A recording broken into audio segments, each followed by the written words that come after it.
current through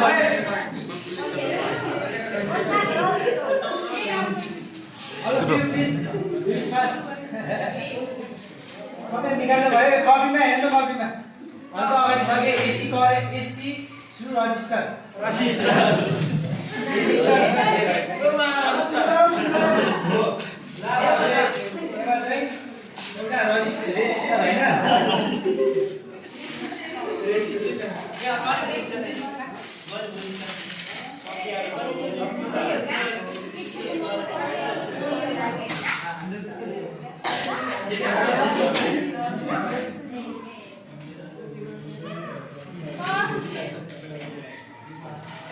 यो चाहिँ हाम्रो आर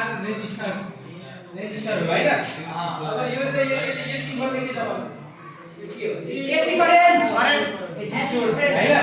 यो एसी सोर्स हो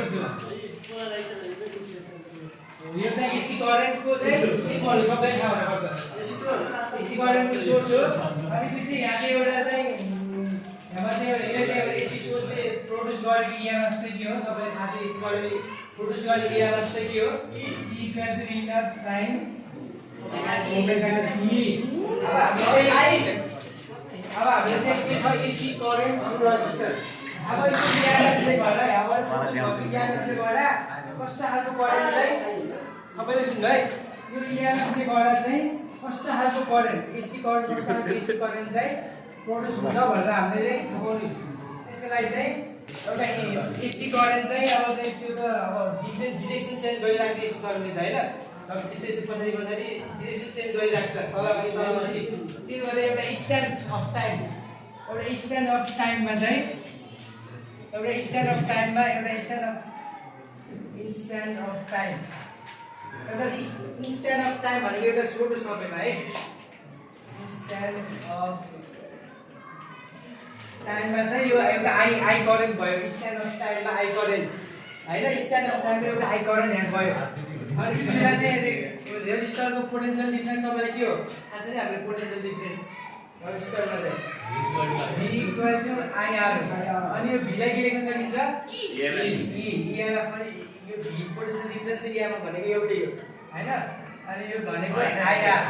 अब हामीले चाहिँ यहाँ थाहा पाउनु चाहिँ के हो भनेदेखि यो EMF ले गर्दा योबाट यो एसी एउटा सोर्सले प्रोड्युस गरेको एउटा EMF बाट चाहिँ कस्तो खालको करेन्ट आउँछ भनेर थाहा पाउने हो हैन अनि त्यहाँ फर्मुला छ V इक्वल टु IR छ नि स्ट्यान्ड अफ टाइम भनेर लेखेको छ हैन एउटा स्ट्यान्ड अफ टाइममा एउटा करेन्ट भयो एउटा करेन्ट यो चाहिँ डिरेक्सन चेन्ज गरिरहेको छ नि त्यसले गर्दा एउटा स्ट्यान्ड अफ टाइम भनेको जुन समय निस्केको करेन्ट भन्नु खोजेको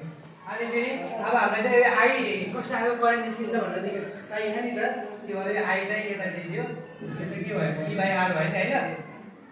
भयो हैन त्यही छ नि कति अनि फेरि अब यो आई भ्याल्यु अब यो चाहिँ एसी सोर्सले प्रोड्युस गरेको इएमएफ चाहिँ के हो इएमएफ sin ओमेगा t इनर sin omega t by r हैन अनि I इक्वल टु अब यो कन्स्ट्यान्ट हो यो के हो यो पिक भ्यालु हैन पिक भ्यालु इएमएफ यो चाहिँ कन्स्ट्यान्ट हो किनकि यो अब इएमएफ के आयो भने यहाँ भन्दा माथि जाँदा नि यो पिक भ्यालु म्याक्सिमम भ्यालु यो भनेपछि यो कन्स्ट्यान्ट भयो यो रेजिस्टेन्स पनि के भयो कन्स्ट्यान्ट भयो यसलाई के लेख्न सकिन्छ हामीले I नट लेख्न सकिन्छ नि अनि यो भएपछि sin ओमेगा t हो यो आयो हैन हाम्रो अनि यहाँबाट चाहिँ के भने